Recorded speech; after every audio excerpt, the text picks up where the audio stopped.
Hello, and welcome to TA Intel, a podcast about the business of small business support. Each episode of TA Intel offers practical insights on leadership and professional development for the people who run and deliver services in entrepreneurial support organizations. I'm your host, Christian Conroy. I have over 30 years of experience in leading organizations that enable small businesses to start, grow, survive, and thrive. I provide leadership and strategic support to economic development and educational organizations across the country. I'm joined today by Andy Donahue and Tony Schultz. Andy is the state director of the Minnesota SBDC network, and Tony leads the SBDC program in Nebraska. In this episode, we will be talking about their journey from being the director of an individual entrepreneurial support center to leading a statewide consortium of centers. Let's hear from Andy and Tony. All right, hello and welcome.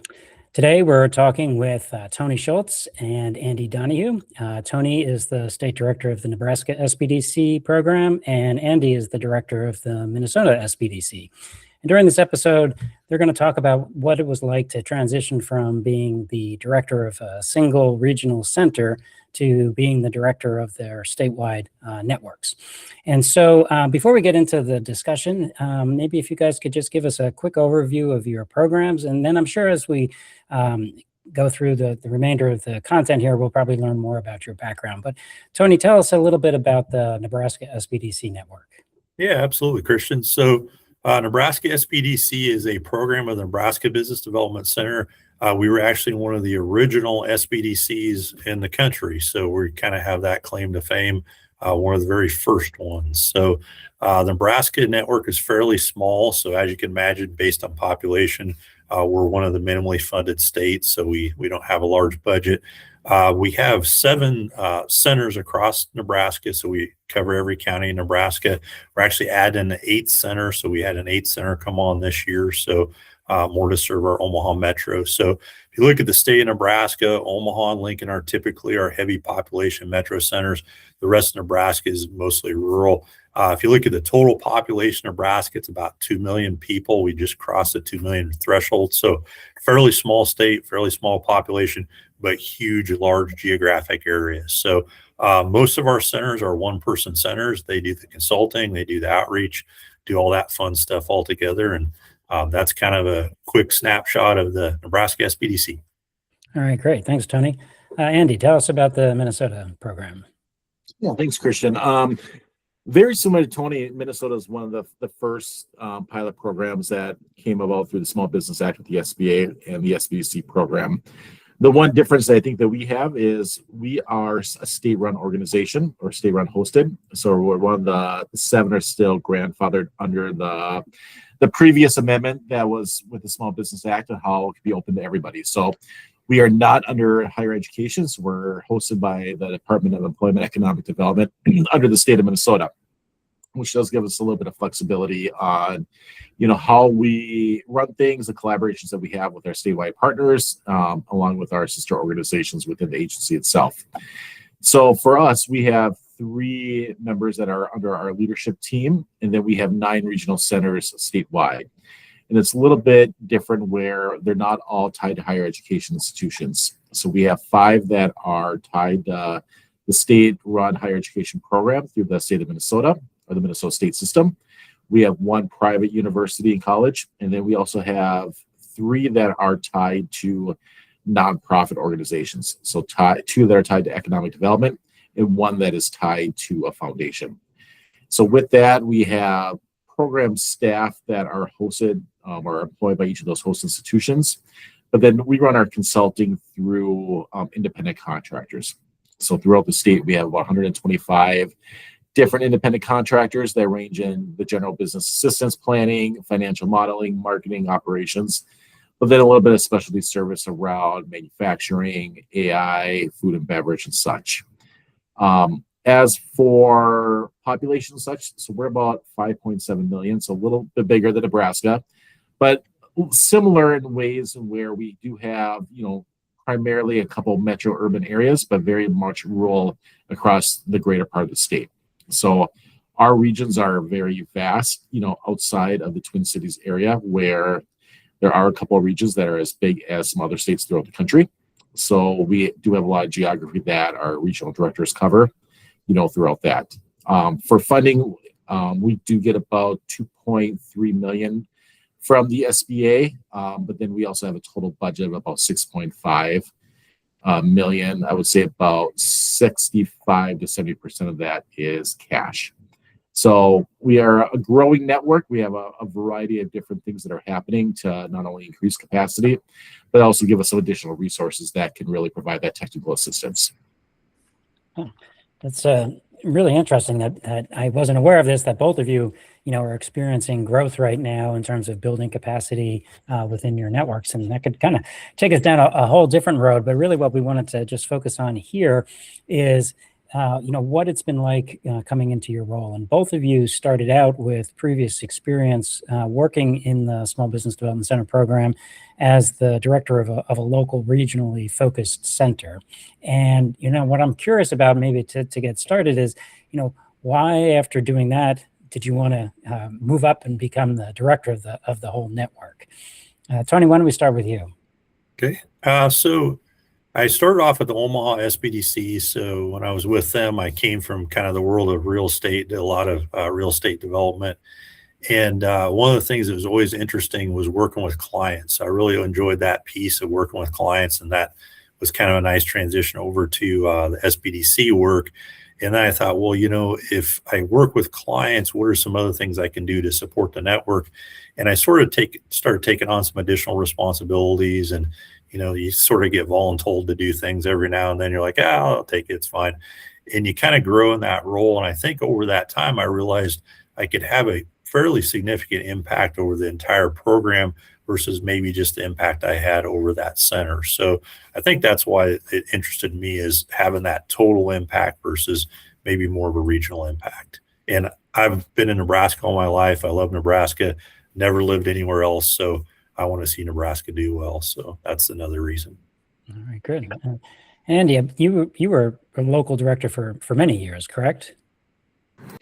Correct. Yes, I was a center director in Northwest Wisconsin for a little over 8 years. So I should just say ditto to what Tony said. A little bit beyond that is, where my office was, or where I ran the 8-county region, it was on a border community. So I was in Wisconsin under the Wisconsin umbrella, but then I also had direct tie-ins to those that were on the Minnesota side as well, just because of that border community itself.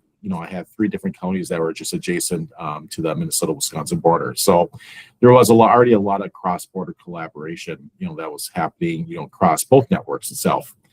I think to add on to Tony's point, from the leadership perspective is, I came from a banking background, I was in the banking industry for a number of years, really working in the small business area, where I got, used to working with entrepreneurs at many stages, not only from the startup aspect, but the financial side of it, but also how they really dove into small business lending and growth as an entrepreneur. So that really kind of opened up the whole small business idea of joining the SBDCs, back in 2015.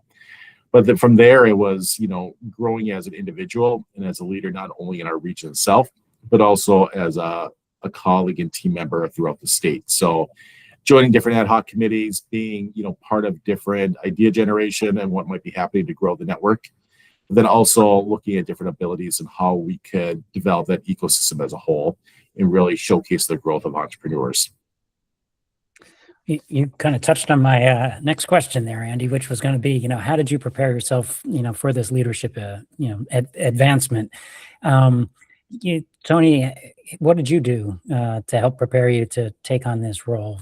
Yeah, I think to kind of echo what Andy had to say, I think any involvement in boards is really beneficial, because when you're working with peers, and even when you're working with volunteers, it's tough to get people moving in the same direction and kind of rowing in the same direction. And so I think any kind of board involvement is really important. And then any opportunities for professional development. So, any opportunities you have to attend leadership conferences, leadership meetings, things like that grow those skill sets are really important. And then I'd add to that, just, finding a mentor, somebody that you can look to kind of gain some insight into what they've experienced for leadership and some of the things they've done, I think is really important too. Well, as you both know, I mean, I've been in your shoes a couple of times. And, one of the things, though, that just kind of strikes me, I'm curious to hear your thoughts about is, you had inside knowledge of the organization, and you weren't forced to take this position, right? So you chose to pursue this. And I'm just, as I'm sure things turned out to be a little bit different than what you expected once you changed positions, right? The view always depends upon the seat in which you're sitting. So, what were some things that surprised you when you took on this, much more expansive role about being, instead of managing just one local regional center to now managing a whole network of different entities? Andy, why don't you kick us off there? Yeah, it's unique because I think in the back of our head, we knew what was expected and we knew kind of where things were going to go, but seeing it versus doing it was two different things. So the biggest change for myself, and I'm sure Tony might be able to agree with this, is we went from working with entrepreneurs and consulting on a daily basis to now doing the overarching strategic direction for the network itself. So it was a big shift of mindset where you were so used to kind of getting into the weeds and doing the work on a daily basis with entrepreneurs, but then now seeing it from a 360-degree holistic overview, or even like a 30,000-foot overview now of we're not doing that direct work anymore, but we're really helping our team support that direct work. So I think that was probably the biggest mindset change, at least for me, is going from that one-on-one consulting aspect of it to the directional and strategic focus of it, beyond, what we used to do on a daily basis. Okay. Tony, what surprised you? Yeah, I would agree with Andy on that. Definitely is, you're somewhat insulated, I think, on the inner workings of kind of what goes on behind the scenes. And then when you realize and you start looking at terms and conditions, you start looking at kind of all the parameters and the rules and things like that, as a center director or a consultant, you're maybe not as exposed to those things as much. So I think I was a bit surprised on just how much was there. But then also, I think the other side was understanding the funding and the budget and how things flowed through. And, I didn't know what a subcontract was. We have 4 subcontracts. I didn't know that, a coworker was a coworker. So you didn't really get into that. So I think there's a lot of administrative goings on that you just are sort of insulated from, that you're not aware of. And when you step into that new role, you have to understand how everything works. So thinking about stepping into that role, are there, looking back now upon this path, this journey you've been on, are there skills or perspectives that, it would be helpful for people to, be aware of, that they need to take into consideration to be, a director of a multi-entity organization compared to being a single entity director?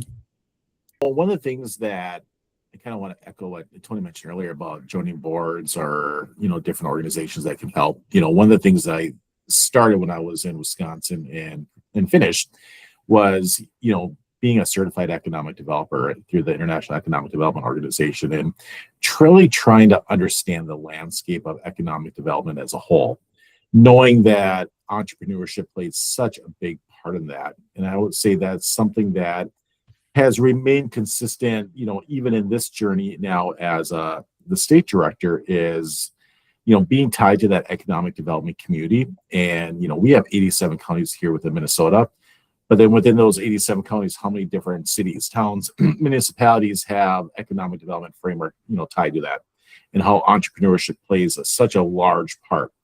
So it's really understanding kind of the inner workings of how economic development works, and then how we can apply the SBDC going forward as a resource partner and collaborator within those communities itself to help grow that ecosystem throughout the state. Yeah, I would agree with Andy. Just understanding kind of your network and who your partners are and who your stakeholders are, ahead of time is helpful. So you kind of understand and even build those relationships. So, even as a center director, if you can make those connections, whether it's to the dean of your host or, other center directors or other economic developers out there, having those relationships and that network sort of build a little bit beforehand, I think is really helpful. Yeah. Tony, a moment ago, you mentioned one of the things that was a surprise to you coming into this role was learning about, some of the compliance issues, things like, contracts and terms and conditions and subawards and things like that. Is that, thinking about, where you had to spend your time to get up to speed on this position? I assume for you, Tony, is that correct? That was the area that you focused most of your energy on? Yeah, I would say compliance was a big one. Another big one was just understanding the budget. So understanding how the funds flowed through, where they went through, how they were allocated, things like that. So I think if you're a state director and you don't understand your budget, you're putting yourself as a huge disadvantage. So, your main purpose is to sort of allocate those resources, determine where they go, what gets the best ROI for your program. And so I think understanding that. The other thing I had to do too was kind of redefine the relationships I had before, because I went from a peer to being someone's supervisor or boss. And that's always a challenge. If anybody's ever been through that, it's tough to sort of change that dynamic and change that relationship. So I think spending time with those center directors and making them realize, you still can come to me, but our relationship's different now, I think took a lot of time too, and was well worth the investment. Well, having done a similar journey, I know well what that's like. Any thoughts on how to approach a situation where your relationship has suddenly changed with your peers, where you were a colleague and at a same level, and now you have oversight of them? How did you tackle that? Yeah, so I think the big thing is just communication and setting expectations. So the other person's got to understand what your expectations are and what their role is and how your roles change. But I think communications is the big thing. Just spending some one-on-one time with them, grabbing lunch, going out for a coffee or whatever, asking them, what do you need from me? What support can I provide you to make you successful in your position? And so I think having those conversations early on, and not just, sort of push them to the side and going, hey, I've got this fire over here, I need to put out. Your personnel are your number one key asset in your organization, and you really have to take care of that first before you worry about anything else. So I think just having those meetings and those conversations early on is really important. Yeah. So Andy, you came in, you had experience in SBDC, but not in a different network. So what did you do to build those relationships within Minnesota?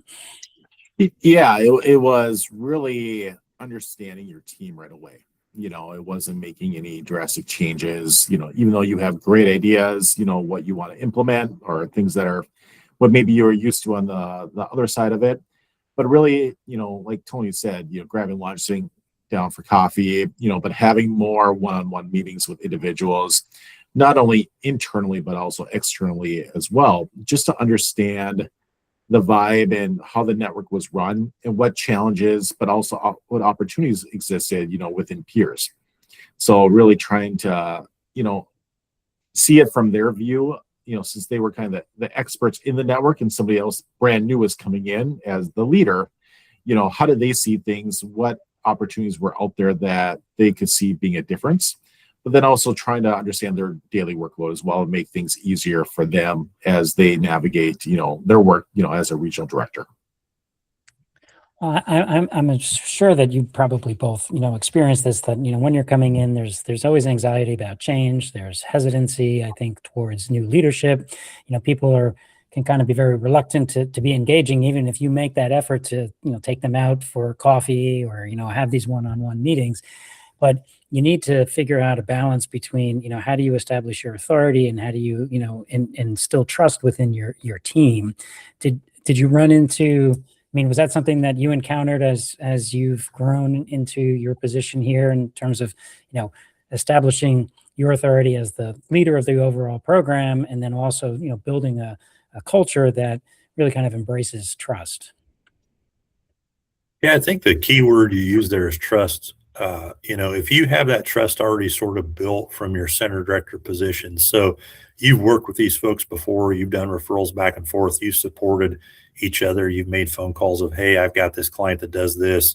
Have you had this experience before? So if you've already established that trust, I think that goes a long ways.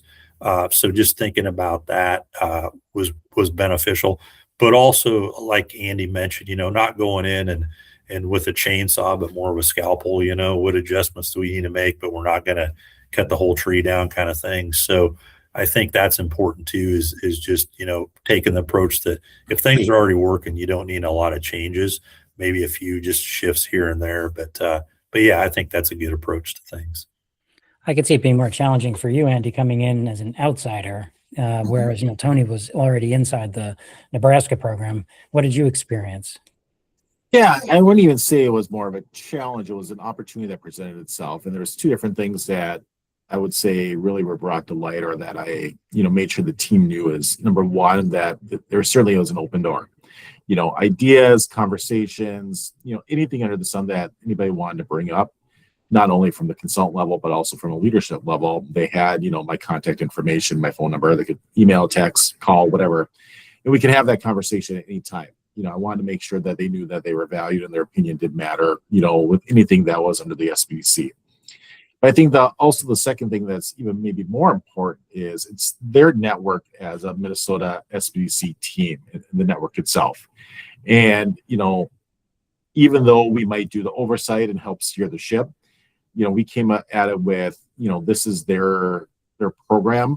Now, how do you want to operate this so we can steer this all in the right direction? And I think that really laid the groundwork for future things, with accreditation, with strategic planning, and making sure that they all had a voice in how the network was going to be run. But then how can we be rowing, together in one direction to make sure that we're being efficient in our operations and how we want to see this network going forward. We had the opportunity to work with both of you in other capacities in your teams. I have to commend you that you've both done really an excellent job of being able to come in and thread that balance between establishing trust with the team, as well as being able to, have the respect for your authority that I think is necessary for you in order to move the program forward. So if folks, listening to this, there's a reason I asked Tony and Andy to do this, is because I've, seen firsthand the success that they've had in what can oftentimes be a very, challenging and bumpy transition. And now, while I think I've seen and experienced your interaction with your team, one of the things that I think is a component of leadership that people don't always realize is the importance of managing other relationships, especially managing up, right? How do you manage your boss, and how do you build relationships with, others around you? So, as you've come into this new role, how have you approached that? Andy, what was that like for you?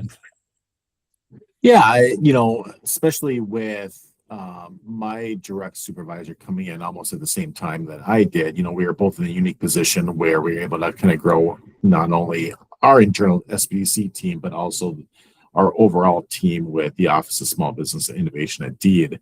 So I think it was really making sure that we have an open communication, bounce ideas off each other that were for the success of our overarching goal, within the agency itself. But then also making sure that we were forward thinking. There's a lot of different ideas, that are at the table. But then how do we work more holistically together, so we're not stepping on each other's toes. If you have 2 or 3 different programs that are doing the same thing, is that the best use of resources, or how do we become more efficient with the collaborations that are out there? And I think that's still ongoing as, we define a few different things, but also, where we want to be going in the future. I think that open communication and dialogue are key and crucial, no matter what relationship it is. And I tell that with, not only, our SBDC team throughout the state, but then also, within our lead center here, there's so many different dotted line, quasi reporting relationships. It's like, how do we make sure that we're efficient with our resources, but we're also working jointly together through all these different, these webs that we have to go through. Just to add to Andy's, making your boss look good. So any opportunity you have to highlight the work that you do that helps them, whether it's part of their strategic plan or, part of their goals or outreach, economic development, whatever it might be, taking that role and making sure they look good and what they're doing. But also, I think it comes back again to trust. We said trust a couple times. The first time you need something shouldn't be that first communication. So if you're working with like a subcontract center, you got to know who the players are out there and who you're working with. And you have to build those relationships first before you're calling them going, hey, I really need this, or could you really help me out with this, or whatever it might be. So I think as you sort of manage up or even across, like Andy said, building those things early and having those connections early, and not having it be the first time you need something you're contacting that person, because you just don't have the relationship built, you're not going to get the same results. So I think, building things early, building that connection before you need something is really critical. That's interesting, Tony. You hit on two things that were lessons that I learned the hard way in my career. And, it took way too long for me to learn what you said at the beginning of your comments right there, which is to make your boss look good. And I'll never forget, I was meeting with a business advisor who had a bunch of students that were working at their center. And he wanted me to meet the students and everything. And he said, he was talking about the director of the center, and whose name actually was Tony, and said, what's Tony's number one job? And they said, oh, it's to manage budgets. It's to work with the dean. It's to do this. And it's like, no, it's to make Christian look good. And it's like everybody's primary job is to make their boss look good. So that's right. And then another person gave me advice that I, offhanded, that really stuck with me too, which is what you said, which is, work the relationship before you have to work the issue.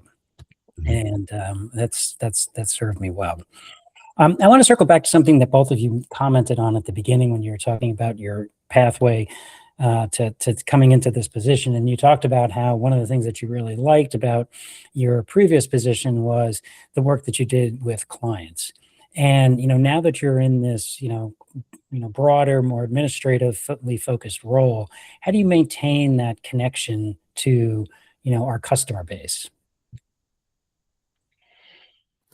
I think for us, it's really when you have the opportunity to visit your regions, and since we're so geographically spread, getting to them can somewhat be challenging, depending on time and schedules and everything. But when you're in those regions itself, stopping by a client, the SBDC, or if you're a stakeholder that you're working with or that's familiar with the program itself, stopping in to say hi or something similar. So I think there's that direct connection, the one-on-one, still experiencing it that way.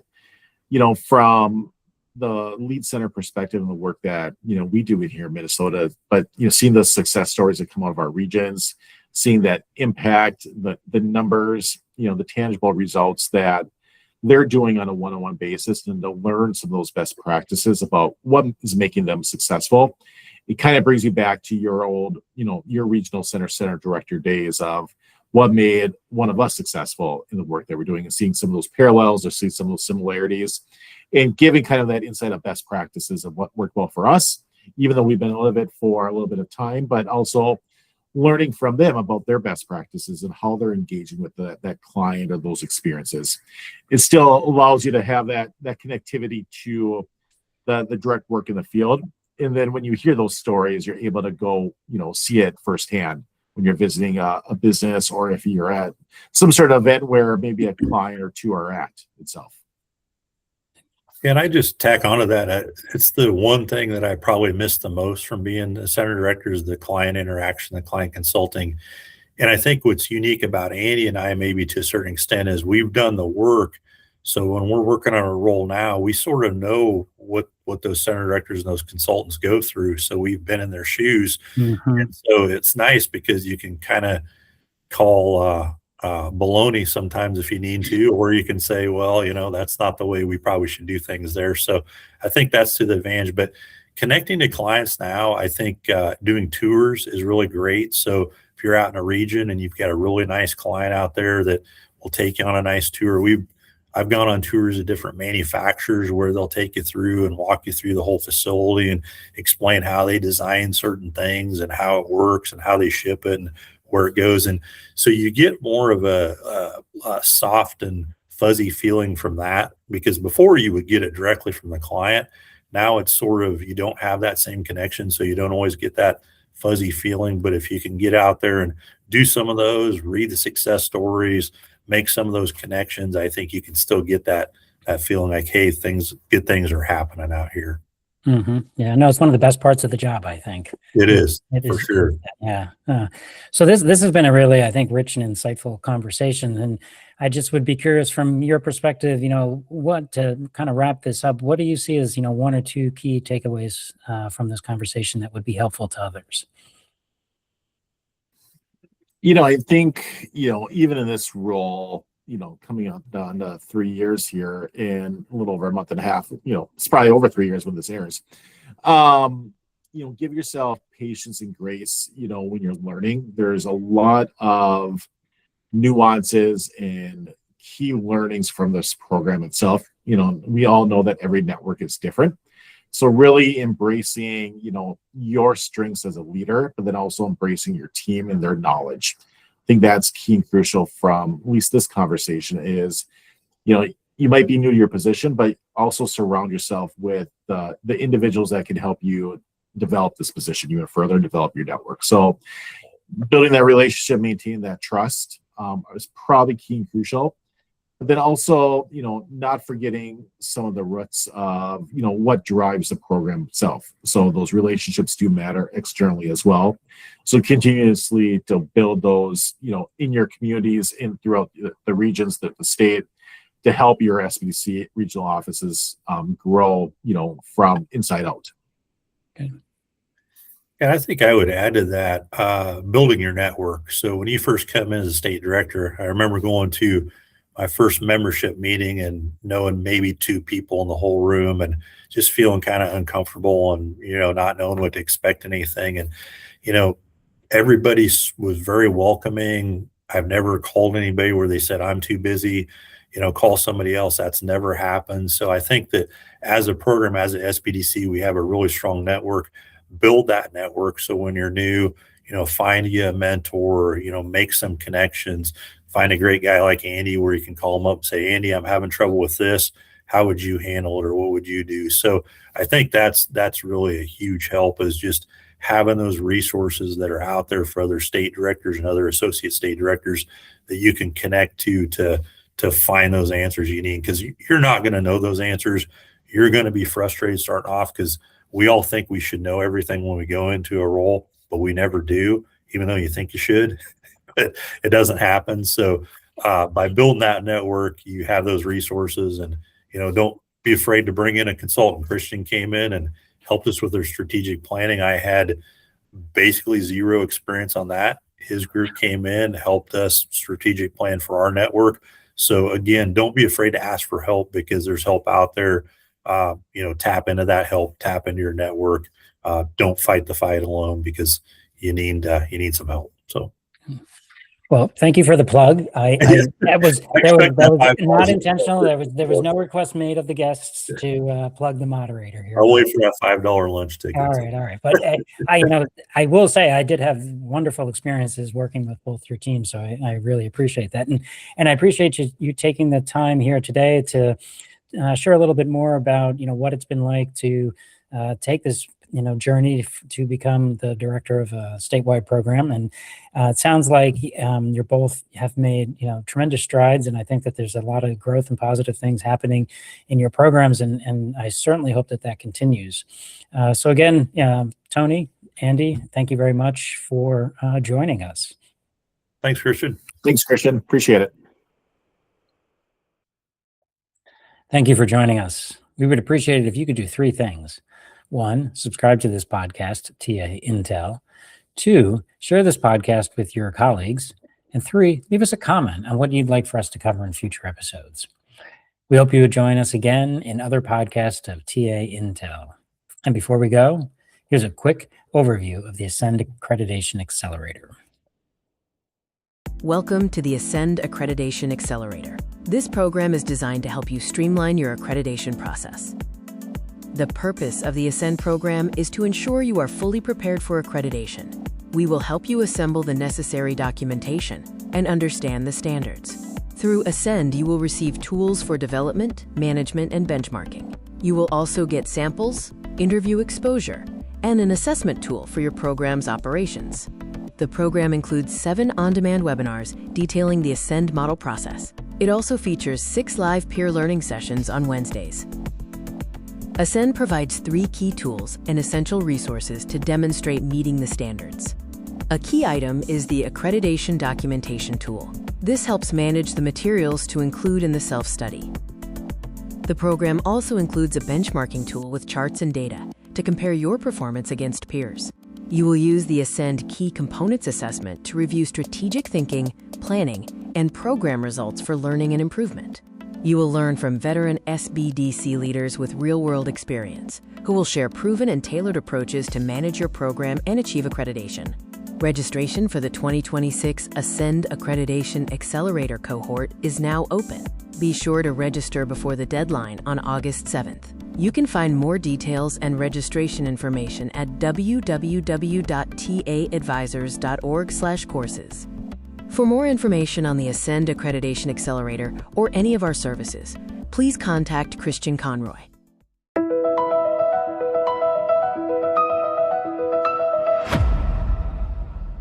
TA Intel is a production of TA Advisors, LLC. Copyright 2026, all rights reserved. For more information, visit taadvisors.org.